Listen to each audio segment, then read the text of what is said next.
Welcome back, gamers, to the second iteration of Nifty Cauldron podcast featuring Nifty, aka Milan, That's me. and Kelly, aka Apothecary. Welcome to the podcast. How you doing? I'm good. Well, yeah, I'm good. How are you? I'm chilling. I mean, had a busy morning, but other than that, I think it's turning around now that I'm hanging out with you, of course, buddy, old pal. Always the vibes to bring up the mood. No, I agree. So yeah, I heard you recently beat Sekiro. I did. I mean, I beat it last night, actually. I still stand by what I said. It's an amazing game. Would recommend to anyone except if you like rage at video games. Like if you're prone to throw your controller or anything like that, maybe don't. But otherwise, no, for sure. It's an amazing game. Can recommend to everybody. I had a blast from start to finish. That's good. What do you think, like, when it compares to the different, like, Soulsborne, all those type of games and stuff like that? Would you say difficulty-wise it was on the same kind of level, and would you say it was a little bit easier or harder, or do you feel like anything that you gleaned from Sekiro would, help you, say, for like a Bloodborne playthrough that you should do? Wink, wink, nudge, nudge. I'm gonna give a hot take here. I don't think it should be counted as a Soulsborne game at all. It has the touches, right? Like you have, your bonfires and your fog gates and the Miyazaki touch, but the combat system is completely different. Like none of the skills are transferable in one way or the other, and it's just a very different game experience altogether. So I think it's just its own entity, just like a little bit to the left of Soulsborne like games. And if it transfers to Bloodborne, probably not. Because I imagine I at least I hear Bloodborne is a lot more like just be aggressive and dodge a lot, and Sekiro is not that way. I gotcha. So you feel like it doesn't really like translate. It has a lot of different nuances to it that really kind of sets it apart. Specifically, just the feel of it from the stuff that I caught is obviously the fact that everything's kind of like Japanese theming versus like let's say like Bloodborne's obviously like Victorian, and the Souls games are pretty medieval, I would say, for the most part. Yeah, I would agree. I wouldn't say that it being Japanese themed makes it stand apart. It's just really the combat system that's like, sure, there's parrying in Dark Souls and presumably Bloodborne, but once you parry an enemy once, fight's pretty much over, right? Like you just get a huge parry attack. Sekiro is just, you just have to keep a rhythm and have a flow, and the fighting is more of a long dance than it is I guess hit and run in Dark Souls games from a melee perspective. And let alone if you like bring magic builds into it, it just changes the game completely. I gotcha. That definitely tracks.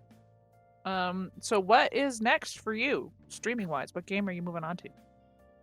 One game that I didn't mention before at all, but it just like came to me like as an epiphany, because my original next game was going to be Devil May Cry 5, but I figured after Sekiro is action packed to the brim, that took kind of 2 weeks. So like I figured before we dive into another action style game, let's have just something chill, So it's going to be Undertale. Oh, okay, nice. Undertale definitely has like a really kind of cult following, I'd say. Yeah, that's the main reason why I hadn't played it yet. I back then when it came out, it got super hyped by everybody and their grandma. So for me, it was like, there's no way if I play this game right now, it'll live up to even a fraction of the hype, right? Like like going to it now, I'm gonna be wondering like, where is the second coming of Christ that I was promised?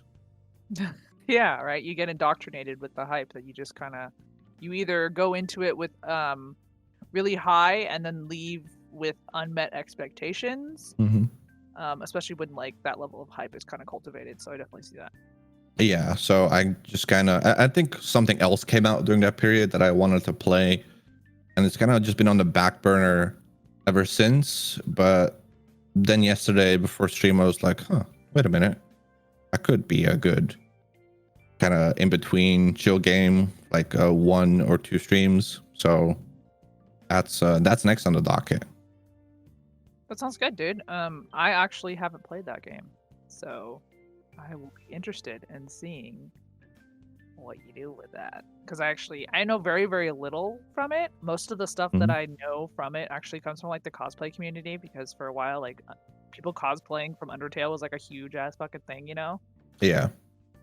So to be honest, I don't know very much about that game. So I mean, same here. If I were to like put everything I know about the game, is I know there's 3 routes. One is like a pacifist route. One is a you kill everybody route, and then the third one, I don't know. And there's Sans the skeleton and his brother, which I don't know the name of, and that's it. That's my knowledge of the game. yeah, for me, I pretty much have the exact same thing. The only other thing is like I know that Undine exists, and she's basically like a hot mer lady, because a lot of people be cosplaying that. I mean, Yeah. you want to hear me complain? Yeah. Oh yeah, and there's also like the robot guy that wears like pink, or maybe they are female. I don't know, or maybe they are non-binary. Who knows? But they it kind of sounds like Megaloblocks, but I know it's not Megaloblocks because I hope it's Megaloblocks.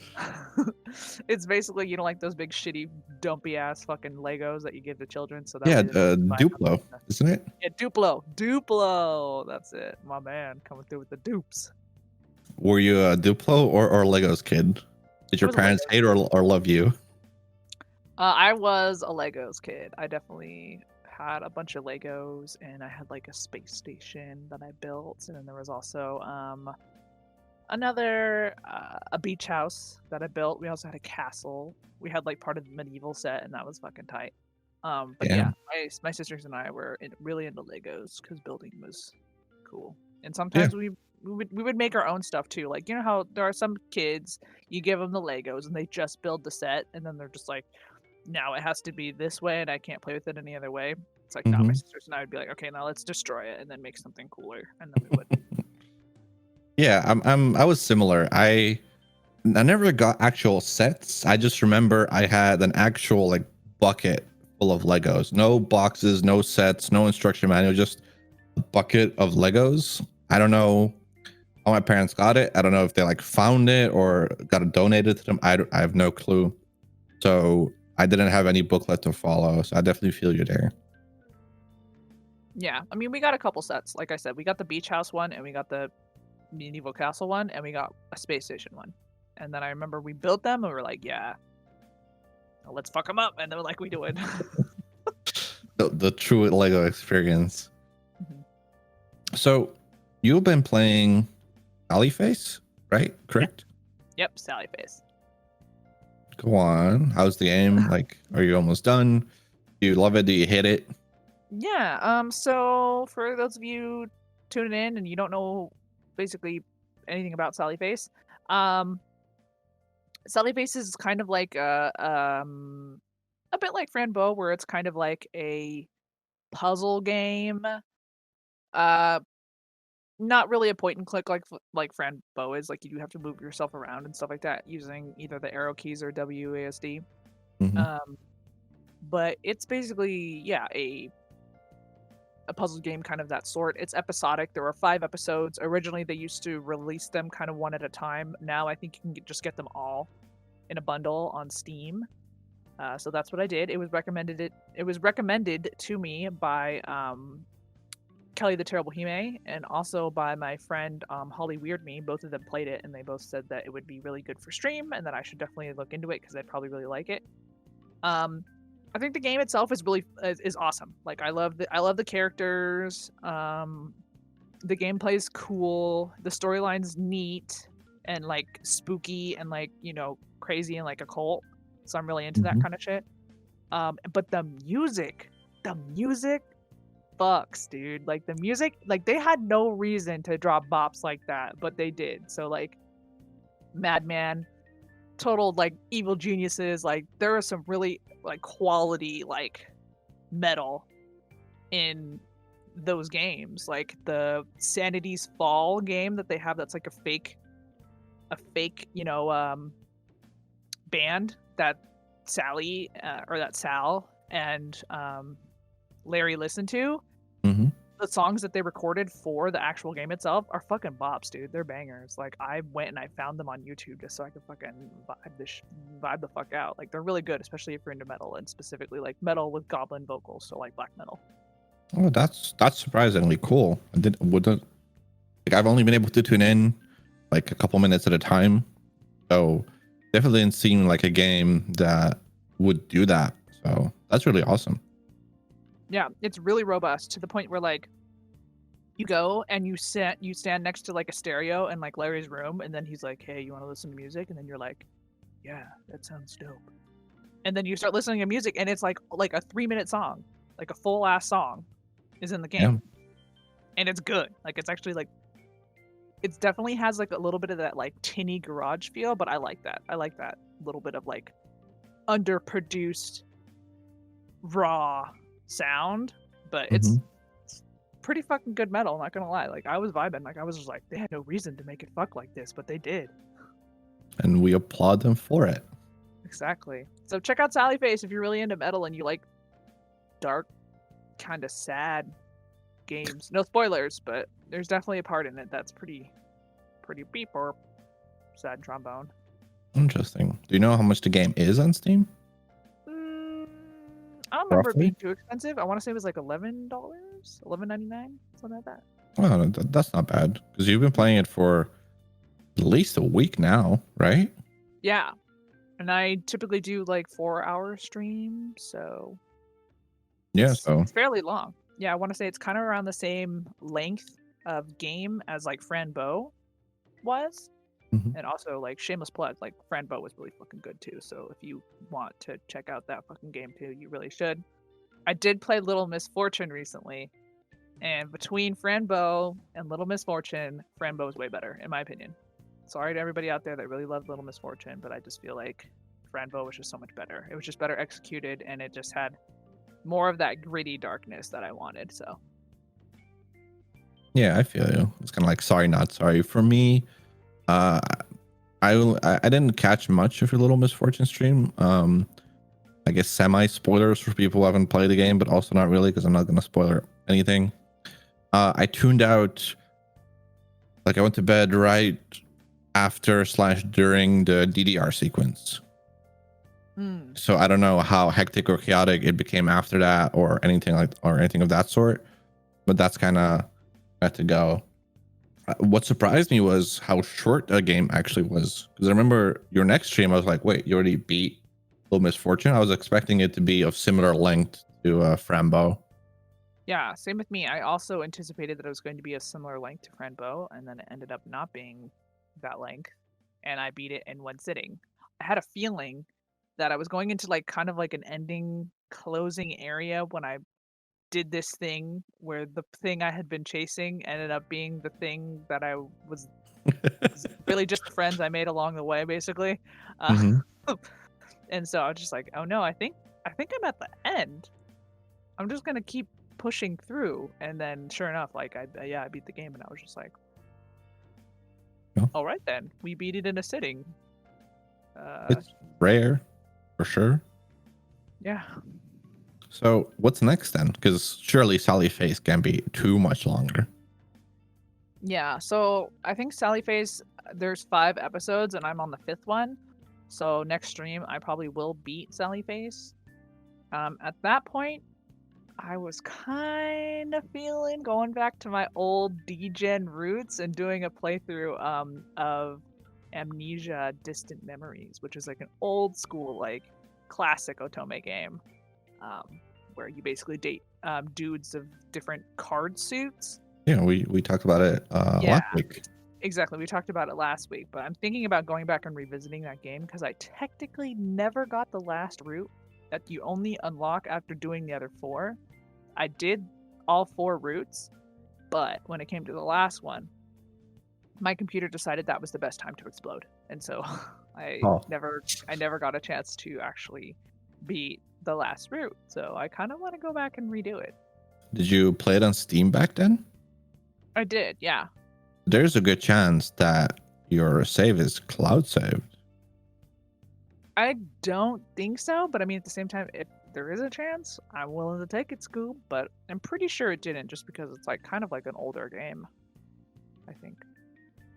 It might not have. I just know that cloud saves are a godsend. Like, imagine if you uninstalled Monster Hunter, you know, like a game that's like 90 gigs, and it's just like, nope, your save is now gone. Have fun next time you want to play.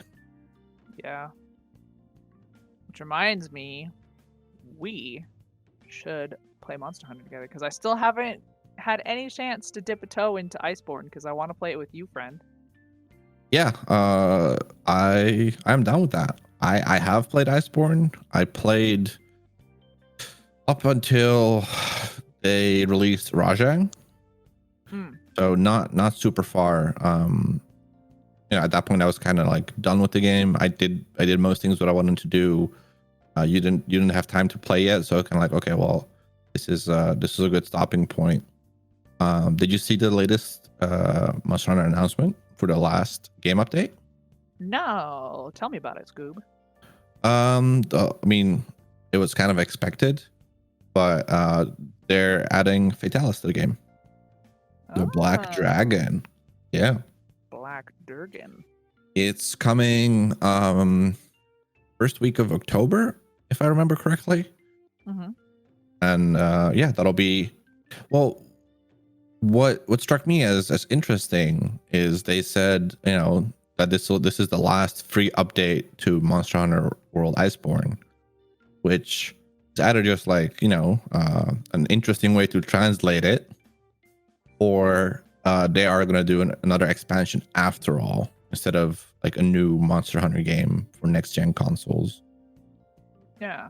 I mean, at the same time, with how great World did, I feel like so many more people are playing Monster Hunter now because of World.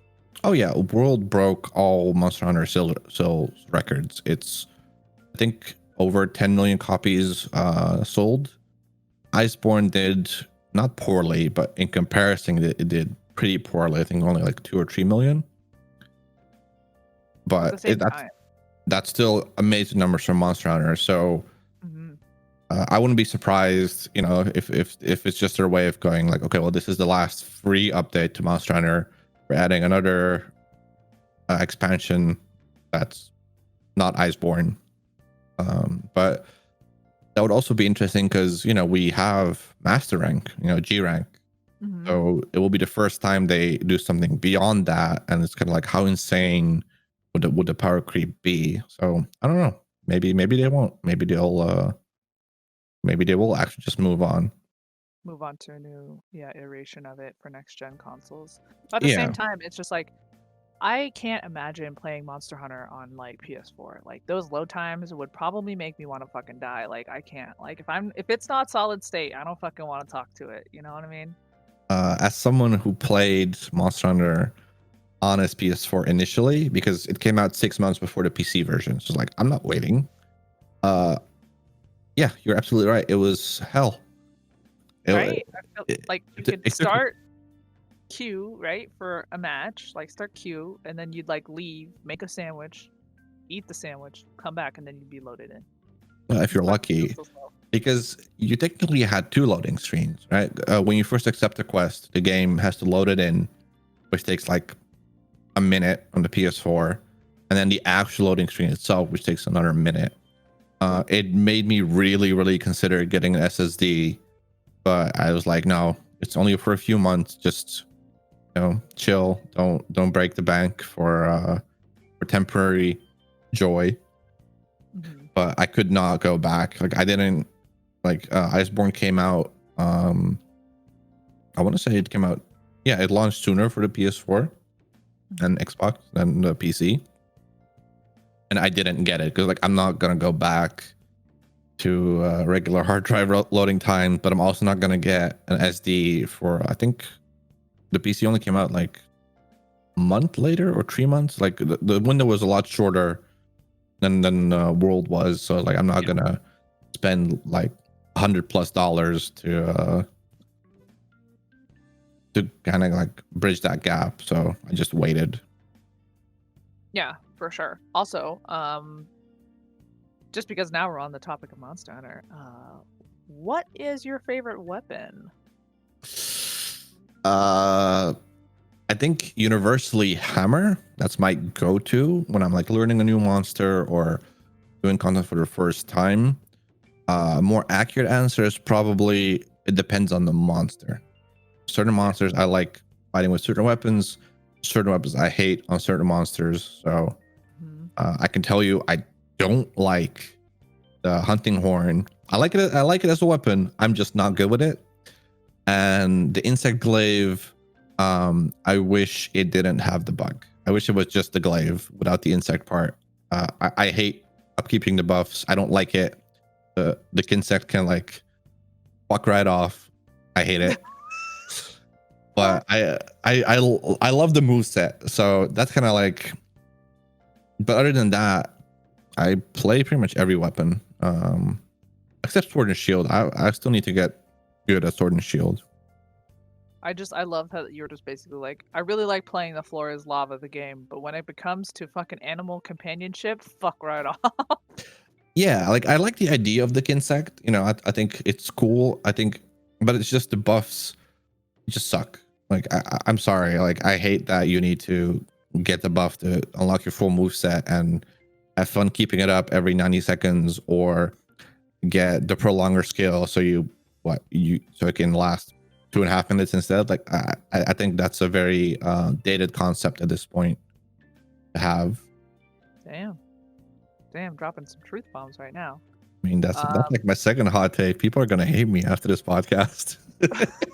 Right?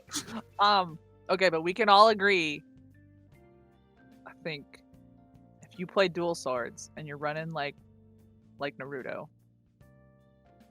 They were the hot shit. No! No. Listen, no.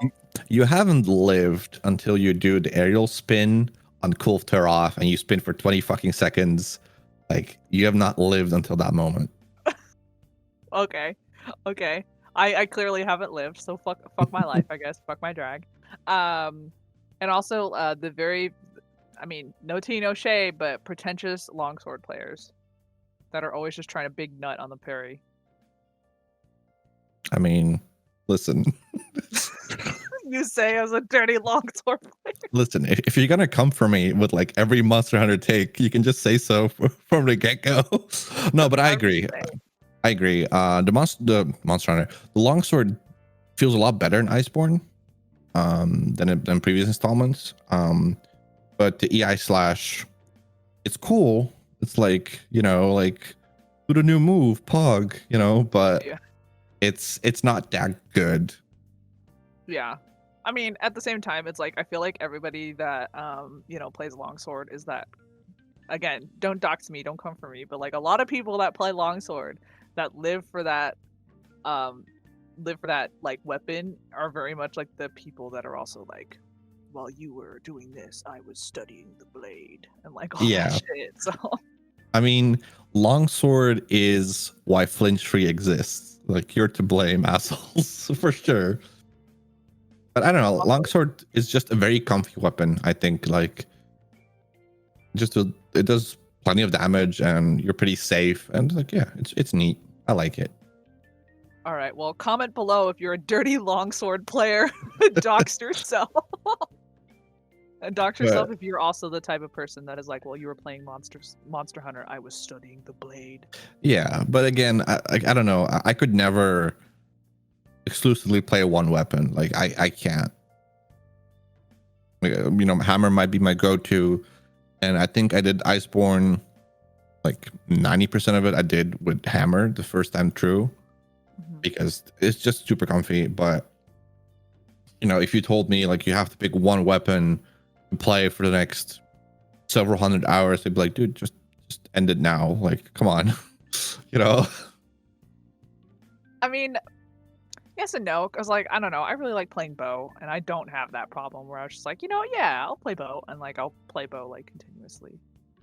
Yeah. Yeah, like it's one of those weapons where I really like it, and I will play that weapon like forever. Specifically in like well, since Monster Hunter World, like bow got really fun. Like bow got stupid fun. Like they made bow fucking fun, Scoob. They made bow fuck. They made bow fucked in World. Real talk. So I don't know. I really like playing specifically bow in World.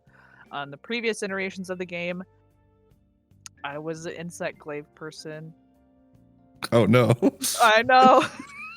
I doxed myself. Yeah, I liked playing insect glaive, and I also liked hunting horn for the dudes. Yeah, no, I mean I can get that. I just think not to like flex, but flex anyway. I think I've a couple hundred more hours in Monster Hunter World than you do. Yeah. So like if I have to just stick to one weapon, because I think for me a big fun other than fighting the monsters is to make gear sets, right?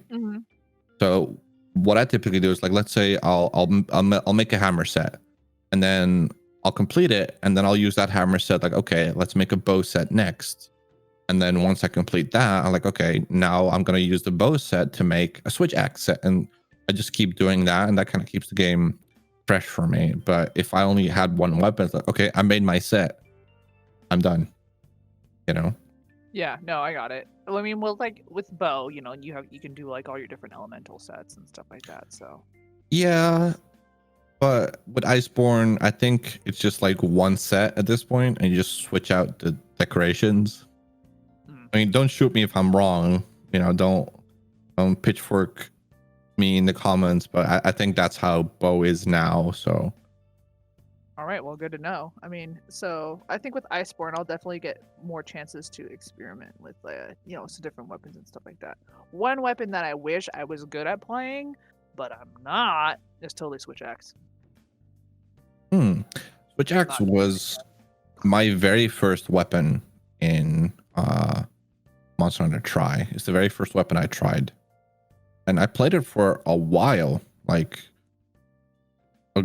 a lot of time. I was like, man, I suck at this weapon. And then I went to hammer, and I was like, fucking angelic choir descends from the heaven, like. But I still like Switch Axe a lot. I think it's really cool, and the design concept, and I don't know, I think it's a really cool weapon, and it got a lot better in World and Iceborne. Yeah, I also wish I kind of want to like start fucking with Greatsword, TBH, because I want to be Guts. You want to be Guts? I mean, there are mods to make it look like his sword. Oh yeah, I mean, I'm fine as long as I'm swinging the big meat pole, I'm good. As long as I'm laying down that so thick, so large, so long sword, and people are remarking upon it, that's really all I want to do in life. Yeah, no, Greatsword, it appeals to my monkey brain. It's like, Unga bunga, big damage, me go face. It's like, because I think you can like crit for like 1400 damage or something. I mean, obviously it's inflated damage, but it's like human brain turn off, monkey brain turn on, me like see big number, unga bunga, Yeah. So no, for sure, we should definitely play it, because again, like I've played through the story, and it'll be fun. Monster Hunter is always great, especially now that Fatalis is coming out. It might be like a good time to like start prepping. Yeah, start prepping, and then we don't have to wait for future updates. We can just play and do all the content. I mean, it's perfect for me because I haven't started playing Iceborne, so yeah, no, exactly. That's what I mean. Like, yeah, we should definitely touch bases on that for sure. Yeah, I mean, like if you wanted to like stream it, you totally could. I just don't think my computer would be able to handle streaming it and then playing it. Oh, see, interesting. Because in my mind, it was like that just means I'm gonna have to pull extra long streams where I start stream, I stream whatever, and then you go live, and I switch to Monster Hunter, so we like both stream, and then I end up doing like 8-hour streams or some shit.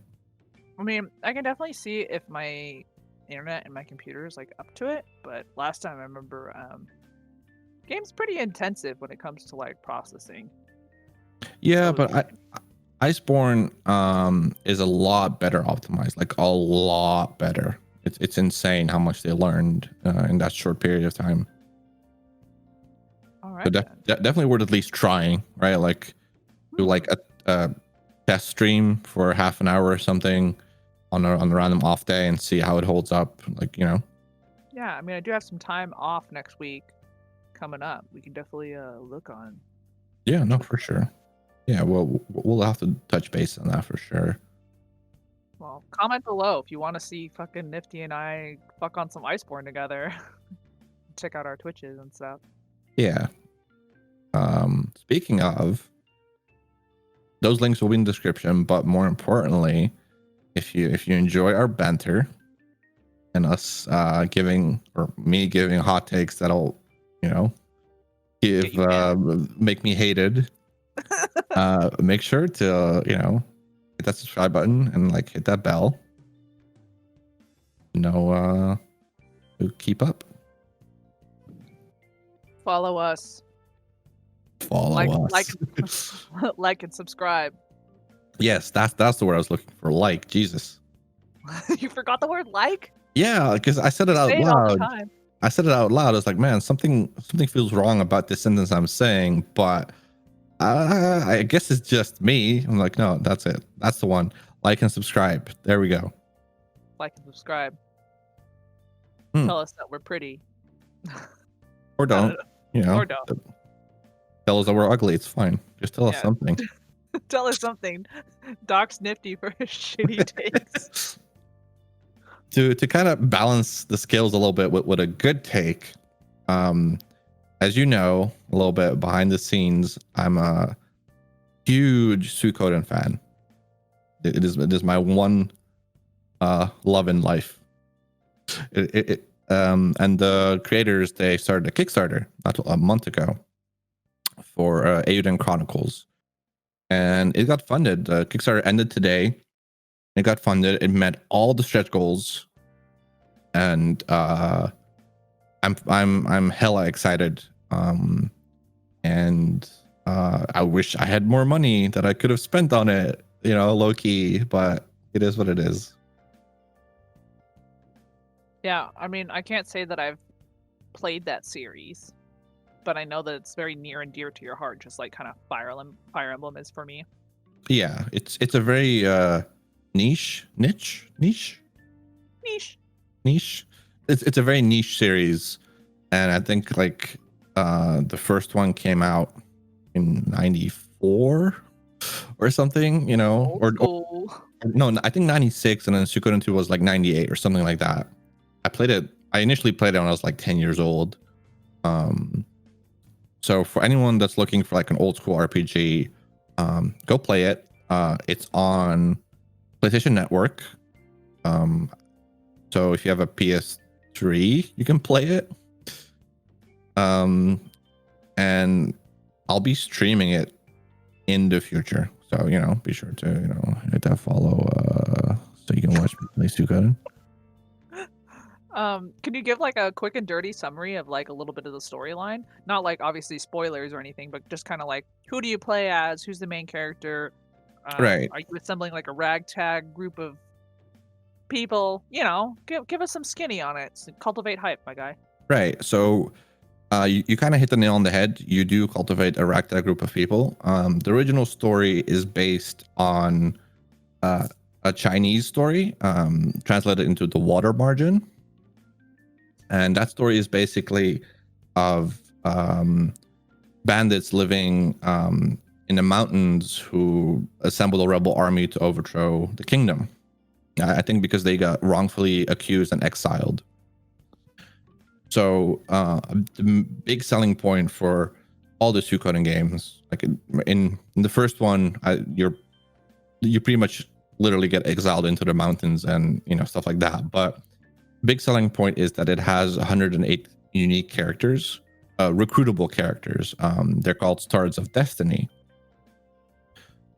So obviously they're not all playable. I would wager out of the 108, 40 to 50, maybe even a little bit more, are party members. You can swap them in at any time. It's an old school turn-based RPG battle system. And what really made it unique for me at the time is, other than it having 6 party members in any given fight, was is 2 things. One is if you click the auto button for auto fight, all turns kind of happen simultaneously. So let's say if your guy was going to attack mob A and your second guy was going to attack mob B, they'll both jump at the same time and do their attacks as the camera kind of tries to make it more cinematic. And then depending on the unit combinations, you could have a unite attack, which are usually like special moves, and they're either funny or cool, and it's just great. Awesome. Yeah, I got you. They kind of have something similar in Fire Emblem. Like if you have a unit positioned with another unit, they have a chance to do like a double attack, kind of like a dual attack, where they do like a combo kind of thing. Yeah, it's not like that in the sense it's just literally an option you pick from the menu. It's just called literally unite, and it only works if you have those corresponding party members. I think Suikoden 5 had it for sure. I think that's the only one.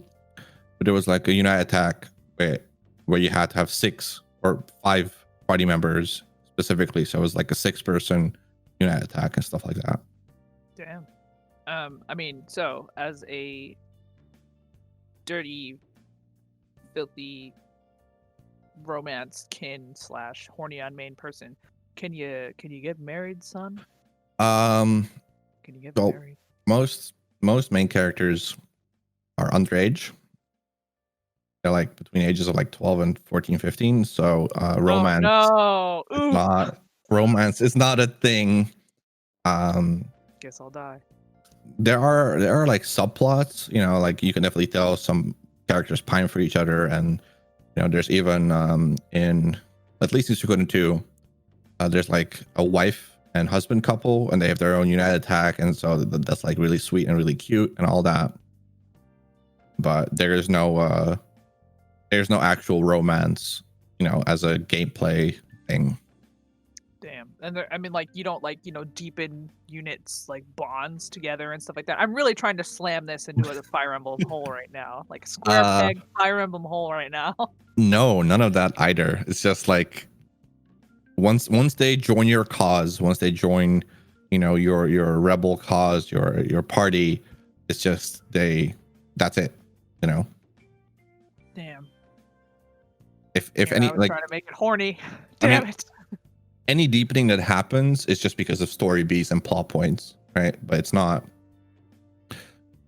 like where you have downtime and you use that time to go talk to 80 NPCs to like deepen a social link or whatever. It's just you can use that time to talk to them, and there's a lot of interesting mini games, like cooking mini games, and there's duels, and there's like grid-based strategy battles, and there's like even like a theater piece. Like it has a lot of small side content that you can do for fun because it serves no other purpose, but there's no deepening of social standings, or you have to talk to this NPC to make them better in battle. Like there's none of that. Damn. Okay. Well, I mean, it sounds cool. At the same time, though, I'm really sorry. I just really tried to just put it in a frame where my dumb Unga Bunga Fire Emblem mind could understand. So, I mean, I get it, because like Fire Emblem also you have to like recruit, but it's different because Fire Emblem is like you recruit either by beating them in battle or talking to them, or something of that sort. Here it really depends. Like there's this one dude in Suikoden 2 who boasts about running super quickly. So the way to recruit him is, I think you have to successfully flee from 50 or 100 random battles, and then he'll be like, "Oh shit, you fast, homeboy," and then he'll want to join you. It's like, oh damn, I see that you also have legs. I also Yeah, have well. I see you're also speed. I see that you are also kinship to Sonic the Hedgehog. Ironically, he does have blue hair and like a blue outfit, so Oh no! Sega, they came for your intellectual property. You have to fight them now. accurate. But yeah, no. So to like to make a full circle back, Suikoden 5 is like the last main game that they released for the PS2, and since then, it's made by Konami, and as we know, what Konami does with beloved series is they turn them into pachinko machines. And so since then, Suikoden was kind of dead until this Kickstarter was like out of nowhere. So it's by a different company, Bear and Bunny, Bunny and Bear. I really forget the name off the top of my head. And it's basically most of the original people who worked on, the first two Suikoden games, and composer is the composer from like Wild Arms, like a lot of good talent, and people fucking ate it up. Like it broke the website on the launch of the campaign. Like it was down for a couple of hours, and when it was back up, it was already funded. It was insane. Well, obviously, a lot of people have the same thought process and feels that was a good game and it needed to be, relaunched again. So hey, solid. Yeah, it's coming out in 2022, so that's like a while away. But I'm already hyped. I'm giddy like a little kid at Christmas. It's insane. Ah, look at you. Would you say that's your favorite RPG of all time? Yes, Suikoden is my favorite. Suikoden 2 specifically is my favorite game of all time. I do play it pretty frequently. Well, at least once a year. So yeah, I'll be doing it again soonish. On stream, right? Mm-hmm. So yeah, if anyone's interested in just seeing someone play the game in general, or if they're like, I wonder what this game is, but I don't want to like bother playing it myself, feel free to drop by. I'm sure I'll mention it, in a future podcast when I'm about to do it, because it's like I can't hide my hype. You can't control it. You can't contain it. Well, hell yeah. But what about you? Have you backed any Kickstarter ever? This was my first Kickstarter that I ever backed. I've backed a lot of like board game Kickstarters. Never like video game Kickstarters for the most part. I mostly back like board game Kickstarters because I don't know, getting something nice and tangible and stuff is pretty cool. I know Sister Gomorrah and her significant other have also backed like a lot of board game Kickstarters and stuff, and they have like a lot of cool board games and stuff that we play together. But can't say that I've backed very many other specifically game related Kickstarters. Sorry, Scoob. I mean, you don't need to apologize. If it wasn't for this, I would never have backed anything. So it's like, but I can't just let this go. But I get it though, because especially with stuff like Mighty Number 9, that like was just such a big flop. Backing video games is a little bit scary. Like a lot of creators have just had around with the money or very underdelivered. So a board game is, something more tangible. Be like, hey, you promised this, so you have to deliver on this. And a video game is a little bit more ambiguous, and you can't really contest it. That's pretty true. So I guess if you have a Kickstarter or you have recently funded something that you love and are interested in, let us know about it. Maybe it's something that I should do. Yeah, for sure. Like definitely those like little niche projects that are like, hey, this is actually awesome. Yeah, exactly. Like draw my attention to it, because most of the times I'm pretty doing the next thing and then the next thing and the next thing. So sometimes I don't really take time to stop and smell the roses. So I can definitely really relate to that. Ever since I started streaming, not so much the streaming itself.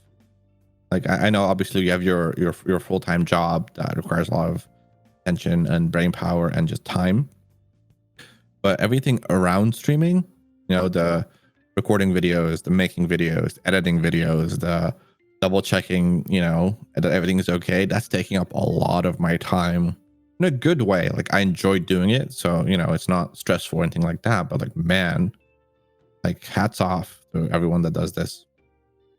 Yeah, I mean, I'm bad, and I haven't done anything with my VODs or videos or anything. I haven't even really downloaded them. Even though last podcast I was like, yeah, I need to start downloading my VODs, and you know what I didn't do? Download my VODs. Woo! You know what I did do? Download all of them. I think all but my latest one are up on YouTube as we record this. Damn. Well, Milan's just shitting on me in my game. But speaking about being busy and your job, how do you juggle like a 9 to 5 and then streaming the same day? Like how where do you find time to do anything in between? I mean, I give myself so like my workday ends at 5 and then I start streaming at 7. So I give myself, like some time to wrap up my workday and then have dinner, hang out with the roomies, and then start stream. So I give myself like a 2-hour break basically between there. But I stream on Monday, Wednesdays, and Fridays. And that's pretty much like my schedule. And I typically like to go for like anywhere from like 3.5 to 4 hours. Sometimes I do 5 if I'm feeling extra spicy, or if I'm just about to beat a game, I'm just gonna fucking commit to it, right? Finding time to do everything is difficult, TBH. So I have a pretty demanding job where I am like basically like I'm essentially like always on call for the most part. Like I'm hashtag salary man. So for me, it's a lot of having the Tuesdays and the Thursdays off is like so important for my mental health, if you know what I mean. Like those are the days where I just like I sit there and I mouth breathe. And it's great. And that's like what I need. Like I need that. So really, and the weekends too.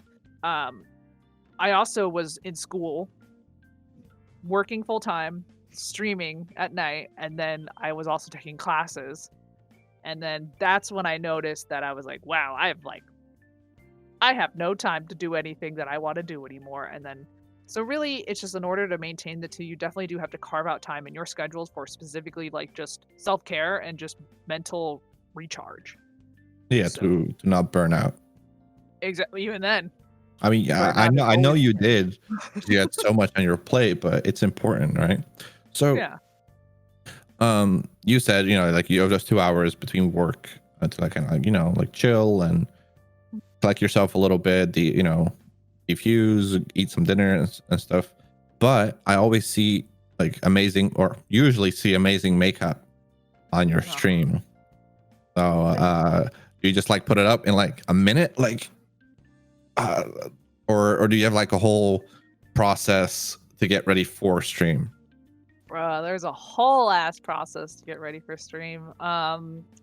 So I do like to do my makeup before I go on stream and stuff like that. Sometimes it's like, something really simple if I'm not feeling into it. And there are other days where like I turn full ass fucking looks because I have, redemption points on my stream where basically you can redeem me to like do my interpretation of a makeup look that you want. So I think like a couple days ago, someone asked me to do an interpretation of Jack Skellington. So then I was like, okay, sure, I'm gonna be Jack Skellington. So I did that, and I actually really liked how that turned out. It turned out pretty fire. It looked great. So yeah, I like basically turn like whole fucking looks sometimes, and other times I do something a little more low key, or if I do like color and stuff like that. But I do like to do my makeup, and honestly the makeup part is just my way of like getting a little bit of artistic expression, because for me having that creative outlook when I can is fun. So if it's just a color, if it's just that, I mean, that kind of goes into the grooming for Twitch. Now, because I've been doing it for since May, Mm-hmm. I want to say I can do my makeup in like 30 to 45 minutes, which is pretty good, in my opinion. But I mean, before it used to take me almost like the 2 hours before stream and stuff because I would be so indecisive on what I wanted to do and what I wanted to blah blah blah. And now I just kind of wing it. Now I'm just like, oh well, it's orange today, and I'll just like do some fucking thing with orange. So setting up for stream is like a whole ass ordeal, but I have like a little tapestry that I put up behind me, and then I got my ring light and stuff like that. And that part, the actual physical setup is whatever, but like when it comes to like beating this mug, that takes like anywhere from 30 to 45 minutes depending. And then yeah, some days I wear contacts, some days I just want to wear my glasses because my eyes are tired. So grooming for Twitch is like it's like a whole ass fucking thing, Scoob. Like as a like I imagine you don't spend 30 to 45 minutes, putting on makeup for your stream. So what's kind of like your get ready process? If I had to do that for every stream, I wouldn't stream. I couldn't do it. My process is a lot simpler. It's very timed for sure. But my process is very simple. Half an hour before stream, I open OBS to check that everything's working, everything's okay. I go brush my teeth, wash my face, comb my hair. I put on a shirt because TOS and all that. Then 15 minutes before stream, I send out a tweet that I'm going live in 15 minutes. Then I go make coffee, get some water, go to the bathroom. Then I get my music sorted. I launch my game in the background, and I just sit on my ass until the clock hits midnight. Then I hit go live and send out one final tweet that I'm live, and that's it. Wow. And I guess, because earlier in the day, obviously I bathe and make sure my hair is dry on time, and I shave once a week. I shave my neck beard. I kind of like trim everything up so it doesn't look unkempt. But that's like, that's not specifically before every stream. That's just like, hey, make sure you do this at least once a week so you don't look like a hobo kind of deal. So definitely not as definitely not as extreme as your end of things, which I'm very thankful for. Oh man. And not only that, but like there's a whole process after stream. So like after stream, I gotta take down my tapestry, I gotta roll everything up, and then I go and I have to take off my makeup, and then I have to wash my face. And that's like a pretty like washing my face and like my beauty routine to keep my skin looking nice after wearing makeup more often than I would normally or have been is like another 15 to 30 minute ordeal. Damn. Stream. Yeah. Nah, dude. Fuck makeup. Fuck it. Can't imagine. No, I know. And I think we mentioned it last week. I used to stream before, like months before and all that. And that was one of the things that gave me a lot of stress. I used to take care of my dad, who was elderly and sick before he passed. I used to stream at 9 p.m. local time. And what basically happened is he would have his dinner at 8. So I needed to eat before I started his dinner because he never liked what I liked. So basically, from the moment I woke up, it was just take care of my dad, quickly have dinner, make sure he has his dinner, that he's all set for the rest of the night, and then try and make it on time at 9 p.m. And that gave me like a lot of stress, especially sometimes I would be done with him at like 5 to 9. It's like I have 5 minutes to quickly scramble my stream together, and that gave me a lot of stress back then. So I can definitely relate in an indirect way, in terms of like, oh shit, I have to get ready for stream, I have to do this after stream, and all of that. It's just in a different way. But I would not do it if I had a choice, which obviously I do. I could wear makeup if I would want to, I was like, nah, dude, you can't pay me to do that. To sit there for an hour every time before stream to do that. Fuck no, dude. Like I said, like I think it's kind of fun. Like it's like a very cool way for me to kind of get my like artistic jollies, you know? Mm-hmm. It's like I get to, you know, essentially be creative. And so I like those creative outlets. So for me, I don't know. I like it. But then there are days where, you know, like I'm fucking tired and dead ass. There's been times where I've gone on stream and I have not worn makeup. Like last night, I think I was on stream and all I did was put on eyeliner so I didn't look so tired. And I was like, nope, this is what you get. This is my bare face right now.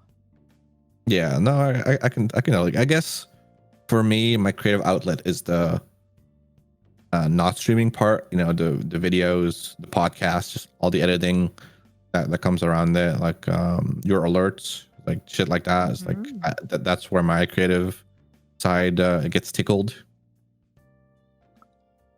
Yeah, also, if you don't know, Milan actually does some really sick fucking Twitch alerts. He did mine, and I love them very much. So. Oh, I hate them. I love them. Shut the fuck up. I mean, there's a plug for you, friend. I loved them back then too, but that's like old me. Old me was shit, you know. It's like old me was a bitch. I think that every I don't want to call myself an artist, but every artist has that thing where you like when you finish a drawing, it's like while you're doing it, it's the best thing ever, and they look at it the next day like, this is fucking shit. I'm such a useless piece of shit. How could I ever create this? What is wrong with me? You know, and I think that just goes for anything creative. So you get better and you move on, and you know. I mean, dude, there are times where like I do my makeup and I'm just like, I fucking hate it. But then I start stream and then people are like, oh, your makeup looks so good. Like I really loved how you did this and you did that. And then I'm like, cool, but thanks, but I legitimately hate it. Cool, but you're wrong, you know. Yeah, like thank you very much for your kind compliments, but I know that they are a lie because I hate it and that I'm truly ugly.